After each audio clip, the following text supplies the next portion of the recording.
An open eye. 3 words beneath it. We never sleep. The logo of the Pinkerton National Detective Agency has not changed in 170 years.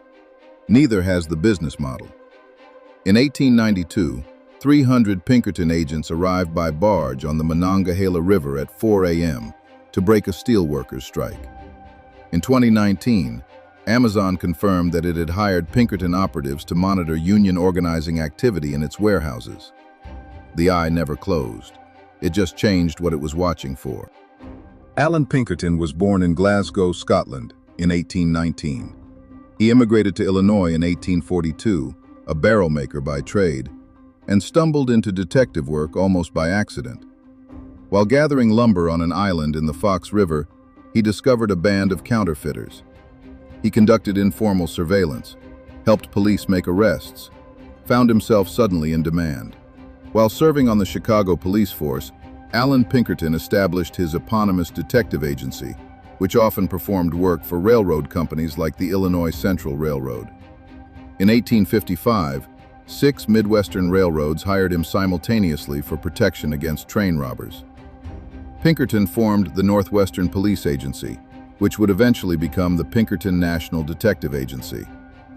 The open eye. We never sleep. At its height, the Pinkerton Agency employed more agents than the United States Army had soldiers. Let that settle. A private company.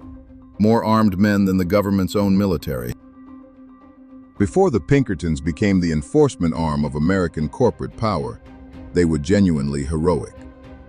In February 1861, prior to the outbreak of the Civil War, Pinkerton operatives were working on a railroad case in Baltimore and averted a suspected plot to assassinate President-elect Abraham Lincoln as he passed through the city on his way to his inauguration. Pinkerton convinced Lincoln to change his travel itinerary. A female detective named Kate Warne, the first female detective in American history, stayed awake the entire journey to Washington, disguising Lincoln and keeping him safe. The Baltimore plot made the Pinkerton Agency famous. Then General George McClellan, who knew Pinkerton from their days on the Illinois Central Railroad, asked him to conduct intelligence operations for the Union Army. Pinkerton traveled through the South under the pseudonym Major E.J. Allen, gathering military intelligence, mapping Confederate positions, running spy networks. The agency that would become synonymous with breaking strikes began its life protecting a president and serving the Union cause. Then the railroad money arrived. If this story is hitting the way we think it is, hit the like button. It helps more people find vault and ruin. And this is exactly the kind of story more people need to hear. The pivot happened in Pennsylvania, the anthracite coal fields. Irish immigrant miners working in conditions close to slavery, 12-hour days, company stores, wages paid in scrip. In 1873, Franklin B. Gowan, president of the Philadelphia and Reading Railroad, hired the Pinkerton Detective Agency to infiltrate and destroy the Molly Maguires, whose union organizing had become an impediment to increasing railroad profits. The Molly Maguires, a secret organization of Irish miners accused of violent resistance to mine owners. Pinkerton sent James McParland, an Irishman himself, into the coal fields under the alias James McKenna. McParland spent 2.5 years living alongside the coal miners, eventually gaining their trust. Then, the trials. Despite the conflict of interest, Gowan served as the chief prosecutor during the subsequent trials. The railroad president who hired the Pinkerton operative prosecuted the men the operative had identified. Based almost entirely on McParland's testimony, 20 men were sentenced to death, 10 of whom were executed on June 21, 1877, also known as Black Thursday. Although the existence of the Molly Maguires as an organized band of outlaws in America is still debated, most historians now agree that the trials and executions were an outrageous perversion of the criminal justice system. The Pinkertons had moved from protecting a president to sending 20 men to the gallows on the testimony of a single undercover operative. Paid for by the railroad that feared the Union, prosecuted by the man who hired the operative. The Molly Maguires were not the Pinkertons' only operation. In 1877, the Great Railroad Strike, the first nationwide strike in American history. Pinkerton agents deployed across the country as strikebreakers.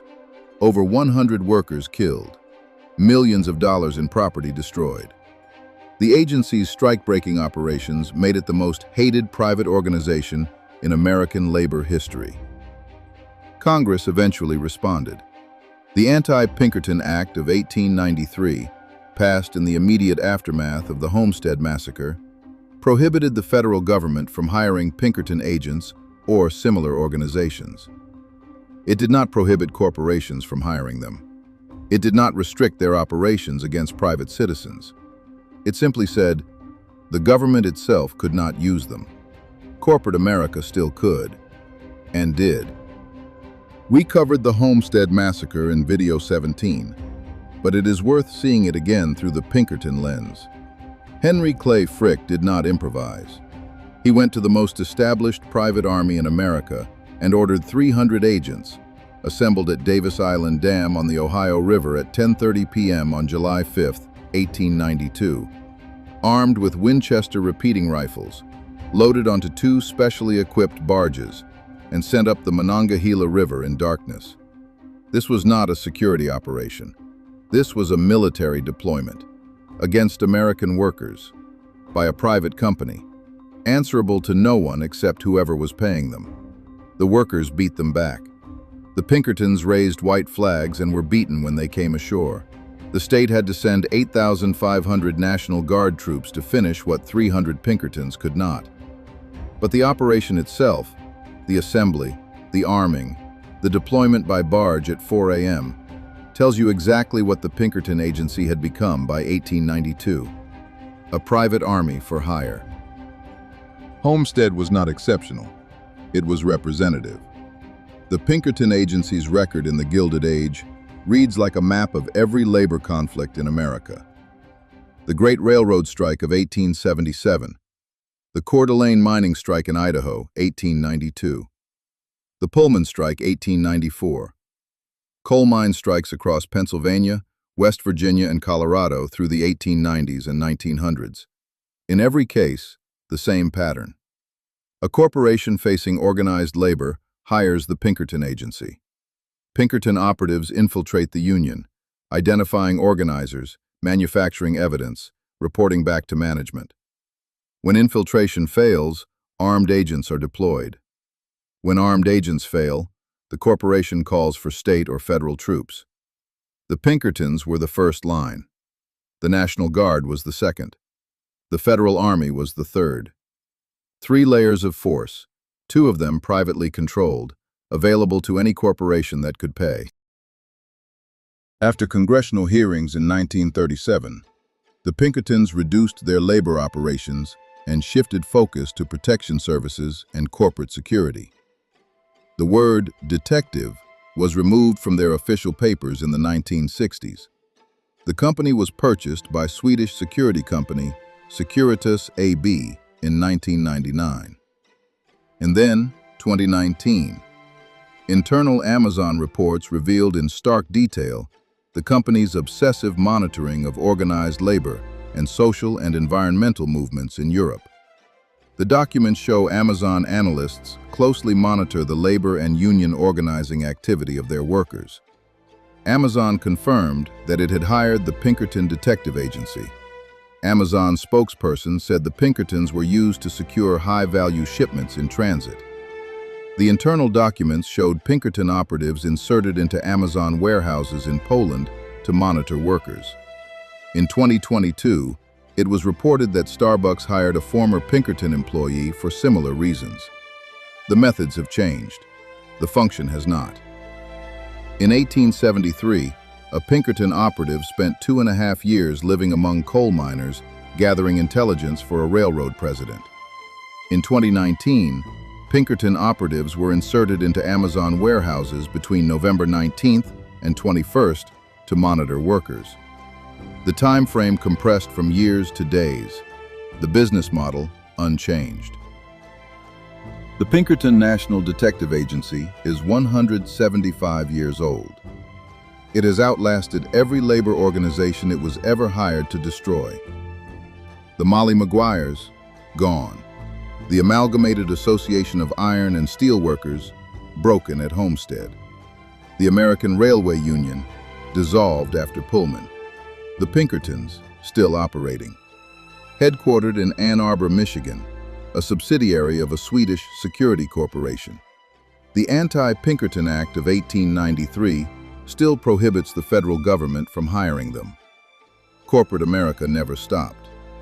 Allan Pinkerton was a barrel maker from Glasgow who stumbled into detective work on a river island in Illinois. He built the largest private law enforcement organization in the history of the world.